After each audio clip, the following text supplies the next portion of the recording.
Y como cierre de esta serie de diapositivas, analizamos respecto a la masa en esta segunda parte del video del día de hoy.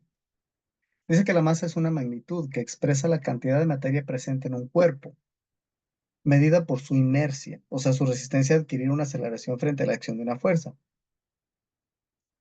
Es una propiedad intrínseca que está contenida en ella, de la materia, que se mide de acuerdo al Sistema Internacional en kilogramos y se expresa mediante la variable m como masa. Esta medida no debe confundirse con la cantidad de sustancia que se calcula químicamente en moles. Aquí no estamos analizando compuestos, estamos analizando tamaños, ¿ok? No formación química, que es muy diferente. O el contenido, o sea, qué está hecho. Si determinada piedra está hecha de plata, bromo, bronce, no sé. No se trata de eso, sino del tamaño, de la medida, de la longitud, que pesa, etcétera, etcétera. Eh, Esto, bueno, pues es básicamente como parte del cierre final de la serie de presentaciones, de diapositivas de la presentación actual. Y de aquí,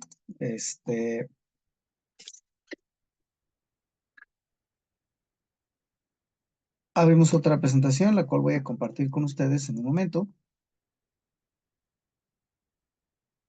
Ok, aquí está.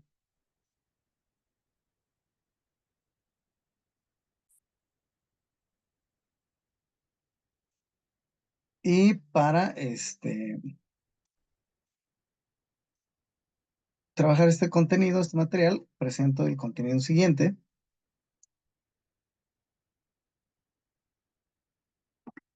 Ahora pueden ver, por ahí está un barquito que dice, bueno, es el tema que estamos viendo, matemáticas y representaciones. Dice, el peso del agua desplazada es mayor que el peso del barco y su carga. Si vemos aquí, bueno, tenemos una especie de taza. Ese espacio vacío que está dentro de la taza me ayuda a mantener la taza flotando. Si yo echo cajas adentro de la taza, hay una carga que está contenida sobre el agua que está recibiendo el empuje de arriba hacia abajo y el agua contrarrestándolo.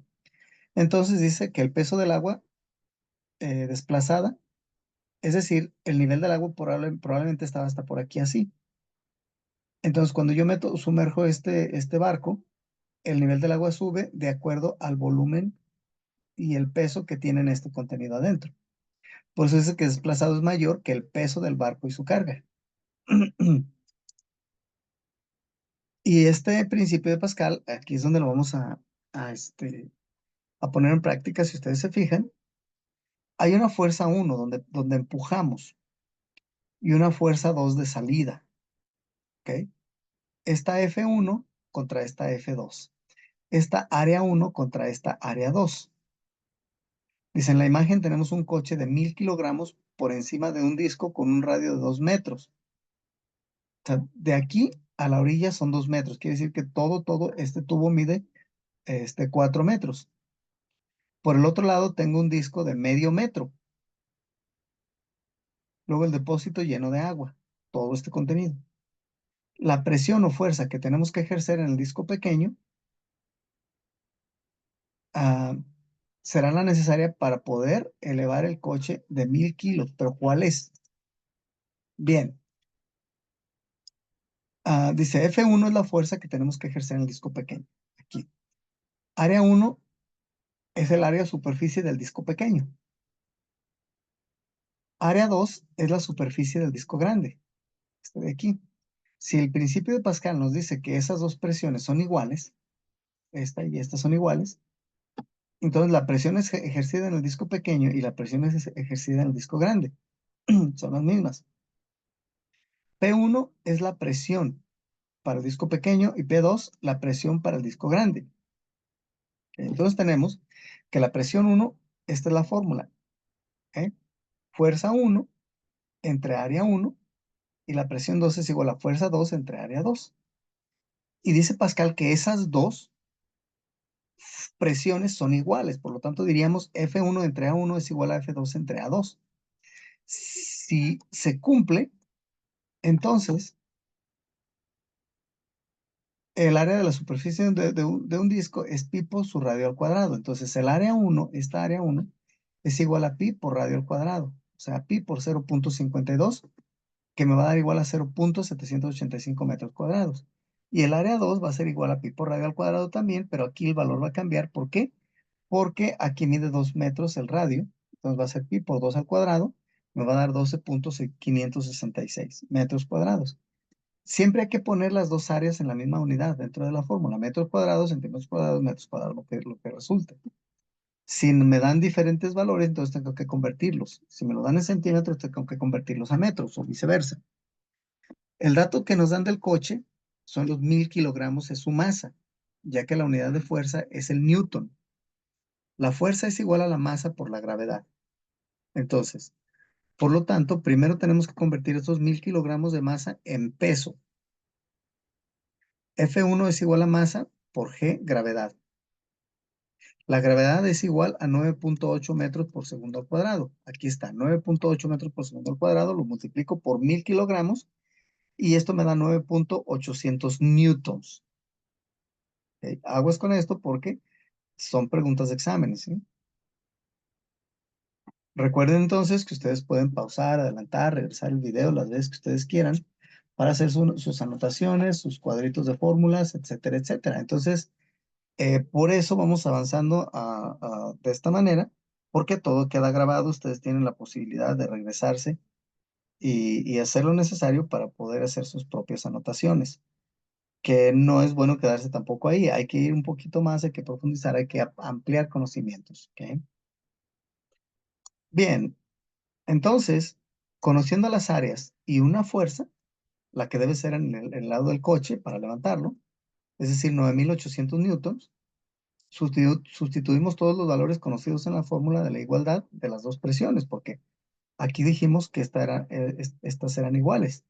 Fuerza 1 entre área 1 igual a fuerza 2 entre área 2. Si eso se cumple, entonces, fuerza aquí dice que F1 entre 0,785 o 0,785 es igual a 9,800 entre 12,566.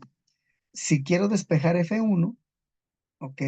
Entonces, F1 va a ser igual a F2 entre A2 por A1, introduciendo los datos anteriores. Esta va a ser entonces ya despejando la fuerza 1, ¿sí?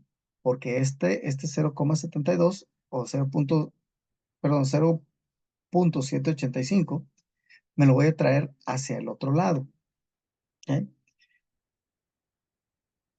Entonces, al introducir los datos anteriores, me va a dar que la fuerza 1 es igual a 612 newtons. Esto quiere decir que solamente con aplicar una fuerza de 612 newtons, puedo levantar un coche de 9,800 newtons. O sea, 612 contra 9,800, o 9,000. Es que este contenido está con las comitas de los españoles y los puntos, ellos se manejan diferente. Hay que hacerle una modificación, unos pequeños cambios. ¿Ok? Entonces,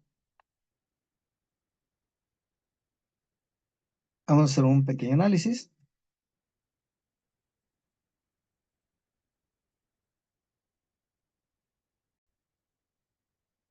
Bien, entonces, a partir de aquí, si ahora queremos expresar los newtons en kilogramos, ya que en la práctica es lo que se suele utilizar, nada más tenemos que dividir los newtons entre la gravedad, es decir, entre 9,8.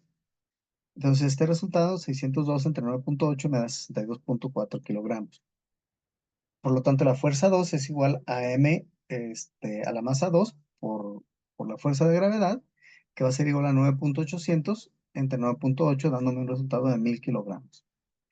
O sea, con un poco de 62 kilogramos, es decir, si yo en esta parte paro a una persona que pese 85 kilos, fácil pasa a los 62, esa presión que él se va a ir hundiendo poco a poco y el coche se va a ir levantando poco a poco por el otro lado.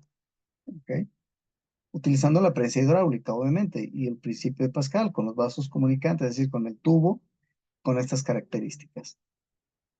Bien.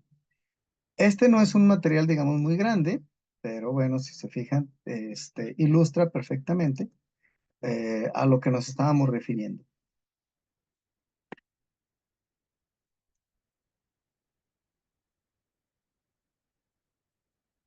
Y bien, este otro material ya está un poquito más amplio. Lo comparto con ustedes.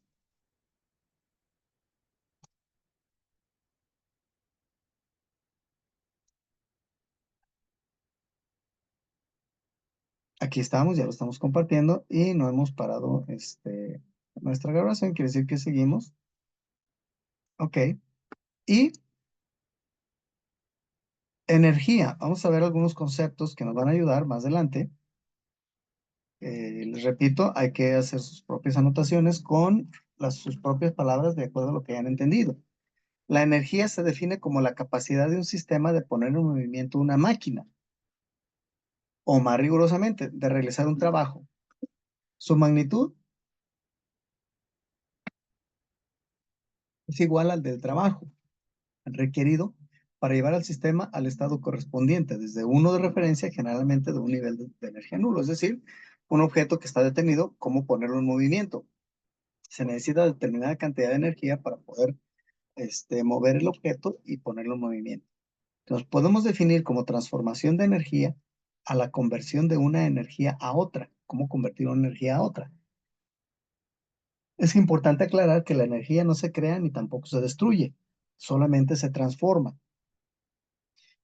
¿Ok? Y en esta transformación la energía total se mantiene, es decir, no aumenta ni disminuye. En general, el ser humano transforma la energía para aprovecharla de la mejor manera posible, conforme a sus necesidades. La energía hidroeléctrica, por ejemplo, es aquella generada por la acción del movimiento del agua, por lo general en caídas, saltos, en desniveles o en represas especializadas, en donde se instalan centrales eléctricas para aprovechar la energía mecánica del líquido en movimiento y activar las turbinas del generador que produce la electricidad. Este método de aprovechamiento del agua provee un quinto de la energía eléctrica a nivel mundial y no es precisamente nuevo en la historia humana. Dice, los antiguos griegos, siguiendo el mismo y exacto principio, molían el trigo para hacer harina, aprovechaban la fuerza del agua o del viento con una serie de molinos, pero la primera central hidroeléctrica como tal se construyó en 1879 en Estados Unidos. Este tipo de centrales eléctricas son populares en las geografías occidentales, cuyas aguas, producto del deshielo en la cumbre de las montañas o de la interrupción del cauce de algún río caudaloso, acumulan una cantidad de fuerza considerable.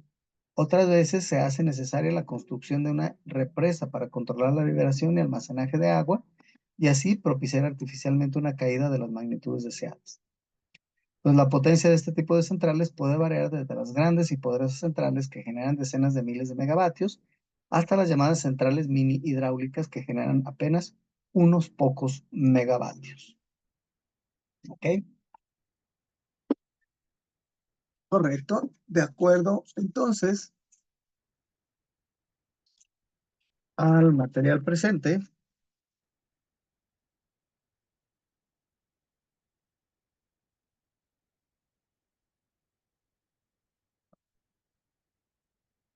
ok, vamos a registrar nuestro avance